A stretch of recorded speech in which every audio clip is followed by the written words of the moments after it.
in St Paul's, rather, in Sussex. Mike, the reason our government is so useless is that for years they just did as the EU instructed them to do, same as the civil service. They have lost the ability and the will to govern.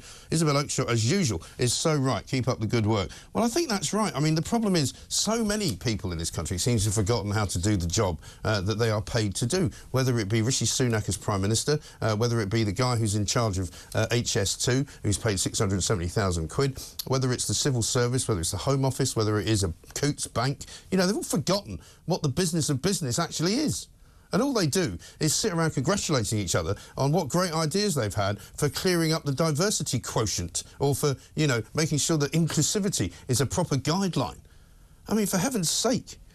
People say there aren't many statesmen around anymore. One I'm about to speak to now, Alex Salmond, former First Minister of Scotland, was a great leader for Scotland. Whether you agreed with him or not wasn't the point. But that's why he's on this show, and I'm going to talk to him right now. Alex, a very good morning to you.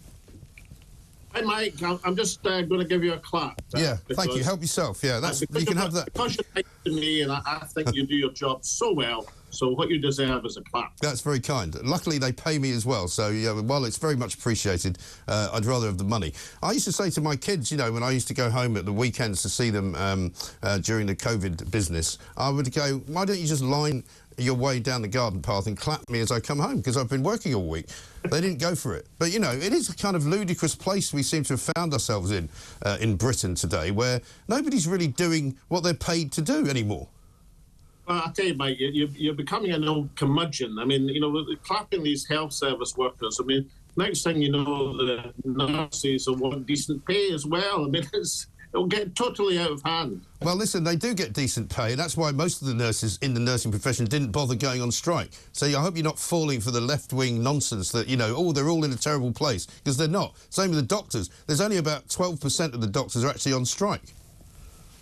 Well, I just think, Mike, that if you let the inflation roar into double figures because you've got total incompetence in charge of the Bank of England who can't remember what their salary is because it's so great, it doesn't give you much authority in looking at nurses, doctors, or other public sector workers, or even train drivers, and tell them they should be tightening their belts. It lacks a certain degree of credibility, Mike. No, I'm with you on that. But in the end, you know, we need to find some people to lead the country, do we not? Well, it's certainly the ones who are doing it just now. Actually, of course, Rishi Sunak doesn't get clapped, although I dare say he'll get a clap or two at the Tory conference this week. But every time he goes into the House of Commons, all the Conservative MPs have to go here, here, here, here, and bang the table or make a lot of noise. Yeah. So, you know, the nurses aren't the only people, or health service workers. In fact, you're the only person in the country who doesn't get clapped for doing their job, mate. That's why I've tried to... That's very kind. Very kind. Now, you're here for your expertise, of course, Alex, and one of your areas of expertise is the North Sea. So tell us what you made of the announcement about the Rosebank field. I was told yesterday that the problem with the awarding of a contract for the Rosebank field exploration is that it's gone to Norway. Well, of course, you know, Norway's had 50 years of expertly running the oil and gas industry and demonstrating how it should be done. So it shouldn't be a surprise after half a century of making a success of their own industry, they've come across to show the UK how to make a success of running the oil and gas industry in offshore Scotland. Yeah. I mean, Equinor used to be Statoil, of course, which was the state Norwegian oil company. That's how it was formed. Statoil was formed by giving it a chunk of every single licence in the Norwegian sector of the North Sea and then letting it rip, and it's been an outstandingly successful company. So, you know, perhaps it's a bit late to replicate the same thing. I mean, Norway's sitting on a couple of £1 trillion of a pension fund of the richest developed country in the world.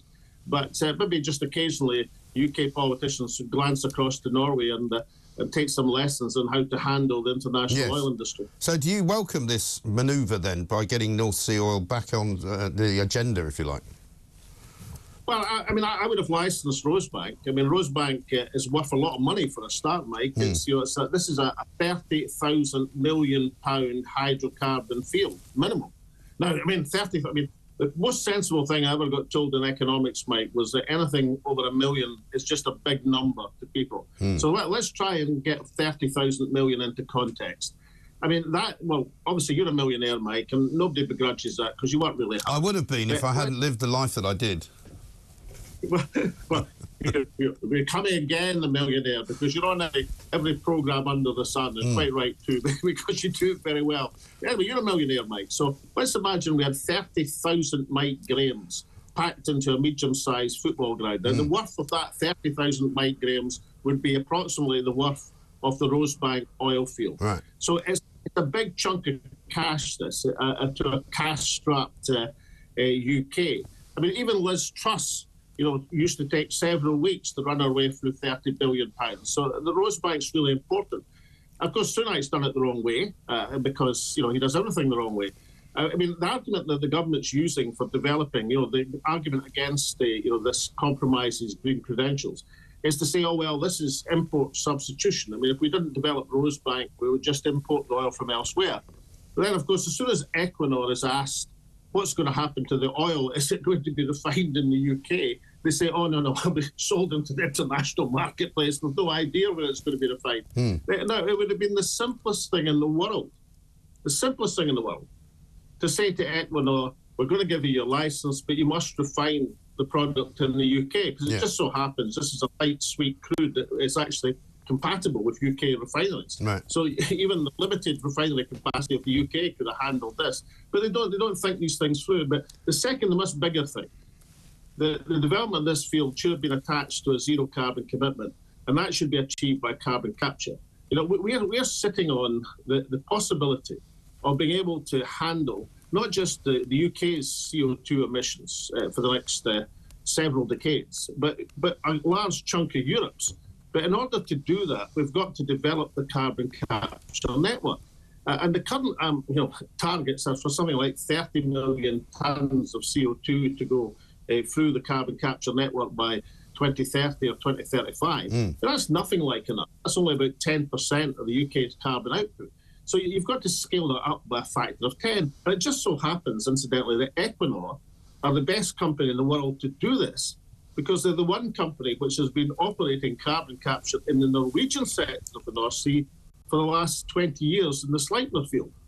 So there you had this heaven-sent opportunity to develop a huge oil and gas field worth £30 billion at current day prices, and to do it in a way which both, you could say, is substituting for imports if you refined it in the UK, making that a condition, and you could have had it as a zero carbon field if you said you're getting permission to make all these billions of pounds, because that's what Equinor are going to get.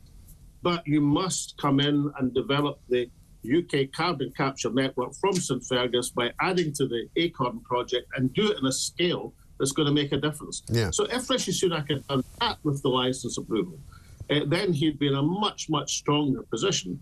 As it is, he's vulnerable to arguments from the environmental lobby. So right decision, but as so many things in the UK government carried out in entirely the wrong way. And it seems to me as well that they could do with some lessons in negotiation, because whenever they negotiate anything, it seems that they don't quite get it right. They get taken to the cleaners by whoever they're negotiating with. I mean, look at the deal with the French. We'll give you £600 million, and you can just keep sending us more migrants. I mean, there's not much of a deal there, I'm afraid.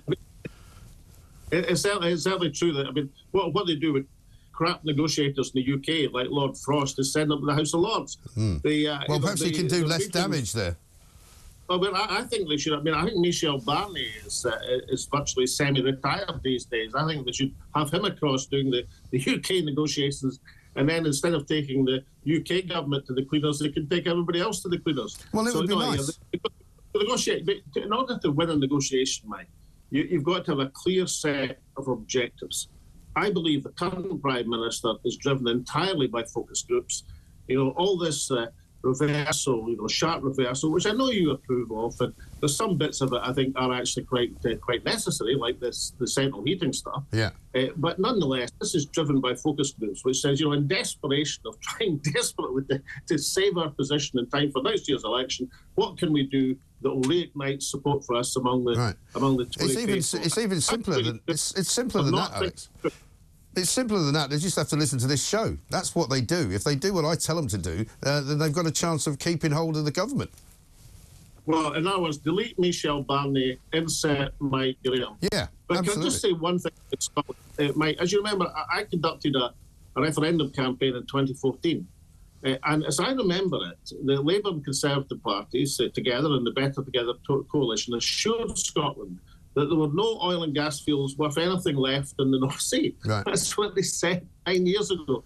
And then, lo and behold, not only do we have this huge field in Rosebank worth a gigantic sum of money, but also he's got another 100 licences up his sleeve. So where did all these 100 oil and gas fields come from, Mike? They must have materialised miraculously in the last 9 years.